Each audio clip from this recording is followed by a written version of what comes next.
시청자 여러분 안녕하십니까. 9월 29일 한영신문 뉴스투데이를 시작하겠습니다.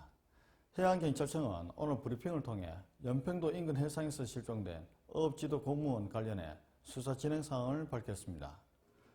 해경은 지난 24일 언론 브리핑 이후 실종 경위를 규명하는 데 중점을 두고 단순 실족 사고, 극단적 선택 기도, 월북 등 모든 가능성을 열어두고 수사를 진행했다며 그동안 어업지도선 현장 조사, CCTV 녹화 영상 분석, 실종자 주변인 및 금융관계 조사, 실종자 이동 관련 표류 예측 분석, 국방부 방문을 통한 사실관계 확인 등 다각적으로 진행해왔다고 밝혔습니다.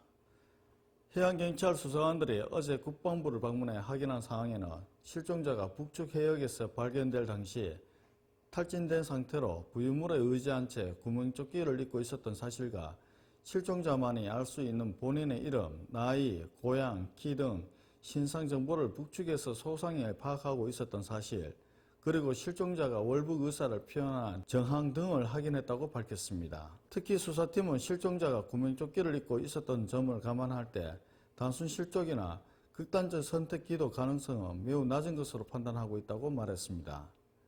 어업지도선 실황조사와 주변 조사 등에 대한 수사 진행 상황에는 어업지도선 현장 조사와 동료 진술 등을 통해 선미 갑판에 남겨진 슬리퍼는 실종자의 것으로 확인되며 국과수의 유전자 감식 중에 있다고 밝혔습니다.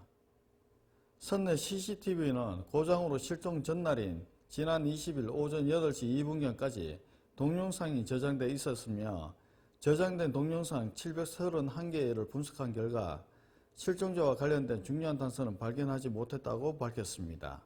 해경은 현재 정밀 감식을 위해 CCTV 하드디스크 원본 등을 국과수에 제출해 분석 결과를 기다리고 있습니다.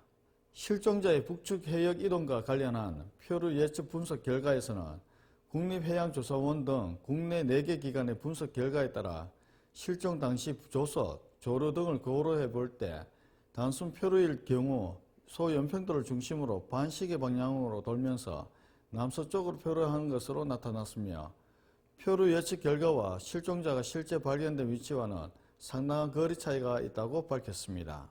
따라서 인위적인 노력 없이 실제 발견 위치까지 표류하는 것은 한계가 있다는 것을 확인할 수 있다고 말했습니다. 해양경찰 수사팀은 실종자가 북측 해역에서 발견될 당시 구명조끼를 착용하고 있었고 북측에서 실종자의 인적사항을 소상히 알고 있었으며 북측의 월북 의사를 표명한 정황, 실종자가 연평도 주변 해역을 잘 알고 있었다는 점, 그리고 표류 예측 분석 결과 등을 종합해 볼 때 실종자는 월북한 것으로 판단하고 있다고 말했습니다.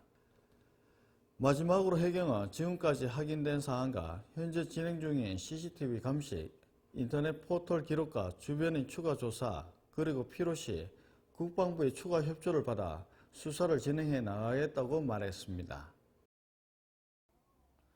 시청자 여러분, 고향 가시는 길 안전 운행하시고 풍성한 한가위 되시길 바랍니다. 지금까지 한영신문 뉴스투데이 안대식이었습니다.